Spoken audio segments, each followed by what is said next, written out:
What if the first miracle of Jesus was never meant to be a miracle at all? What if the wedding at Cana, a story repeated for centuries, was never about water turned into wine, but about something far more personal? The Gospel of John tells us about a wedding in Cana of Galilee, yet immediately something feels wrong. The groom is never named. The bride is never mentioned. The disciples are present. Mary, the mother of Jesus, gives orders as if she belongs to the household.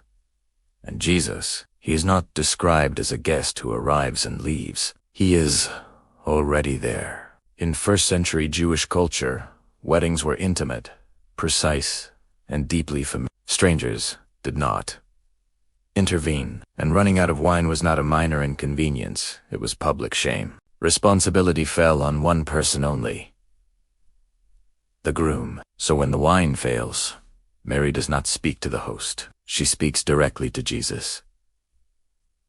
Not with a request, not with explanation, only expectation. They have no wine, and Jesus does not refuse. He speaks of timing. This silence has been ignored for centuries, but ancient readers would have noticed it immediately. In early suppressed Christian traditions, especially Gnostic texts, Jesus was not portrayed as detached from human life. The Gospel of Philip states, "The Lord loved Mary Magdalene more than all the disciples" to modern ears. This sounds scandalous. To ancient mystics, it was symbolic. Marriage was not weakness, it was wholeness. Union represented integration of spirit and flesh, heaven and earth. If Jesus embodied divine wisdom, then a wedding would not diminish him. It would complete the pattern. But as Christianity transformed from mystical movement into institutional power, human complexity became dangerous. A married Messiah could not be controlled. A relational Jesus could not be monopolized. So the story was simplified. The miracle became the focus. The context faded. Wine replaced union. Spectacle replaced meaning. Yet in ancient symbolism, wine was never just wine. It represented transformation, old water, law, separation, ritual, new wine, integration, covenant, embodied spirit. The jars were purification vessels. Jesus does not destroy them. He transforms their purpose.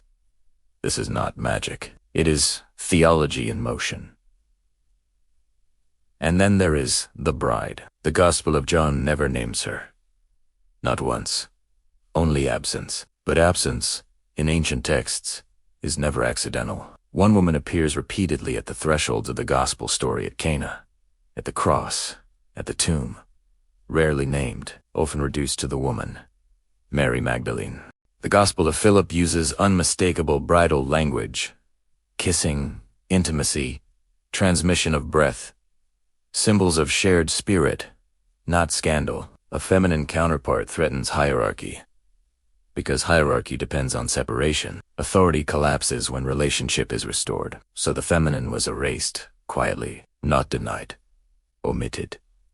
Return now to Cana. Mary commands the servants.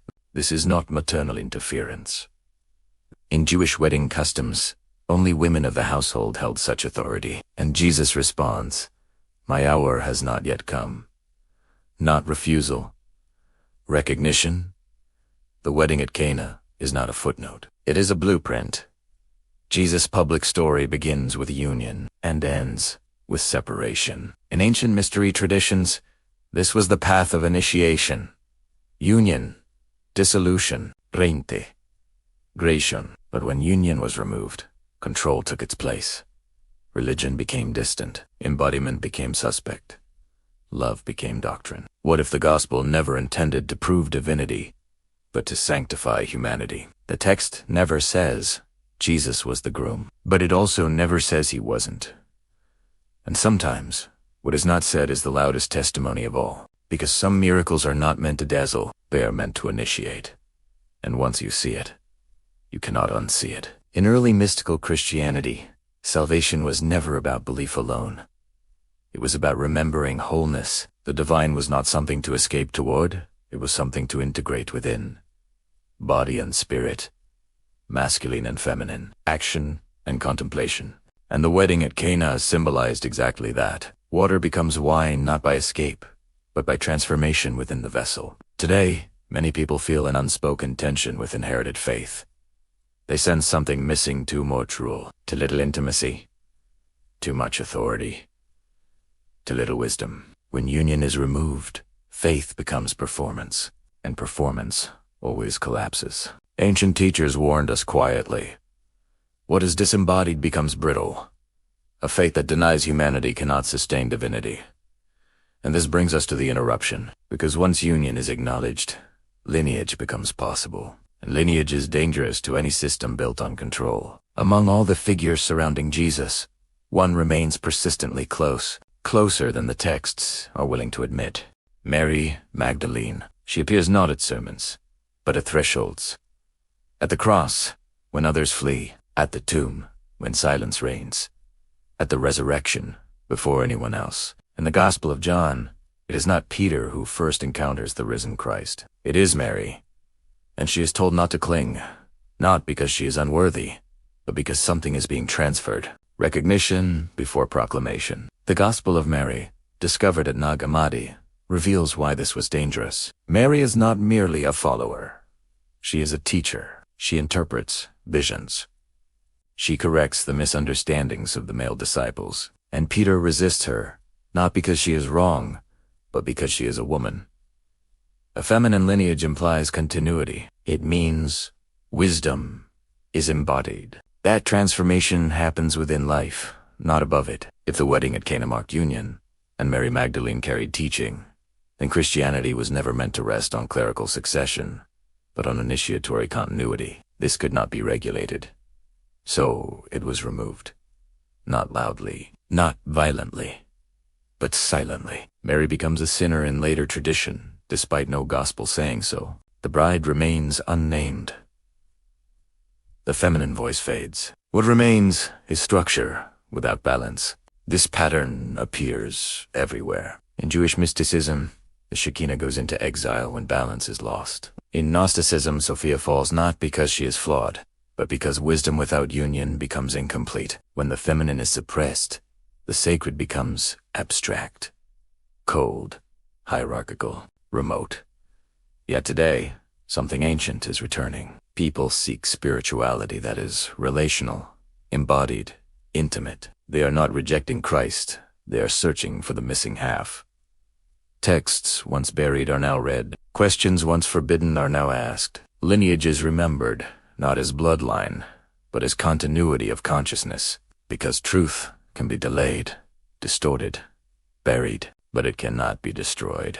Where union disappears, authority expands. Where relationship fades, structure hardens. Where mystery is silenced, dogma replaces living truth. And now, the inner teacher returns. Salvation is no longer external. It is awakening. Not believe or perish, but remember who you are. Return one last time to Cana. Water becomes wine. Potential becomes fulfillment. Union produces abundance, not through control, but through alignment. Cana is not just a miracle story. It is a template. Restoration does not mean rewriting doctrine. It means rebalancing consciousness. Masculine reunited with feminine. Spirit reunited with body. Heaven reunited with earth. Love reunited with truth. This is not about proving Jesus was married. That question is symbolic. The deeper truth is this. Divinity does not reject humanity. It completes it. The truth about Cana was never erased. It was coded, waiting for a generation ready to see without fear. You don't need to believe everything you heard. You only need to listen. Because some stories were never meant to dazzle. They were meant to initiate. And once you hear the silence clearly, you realize the story never ended. It was possessed. And now, it continues through you.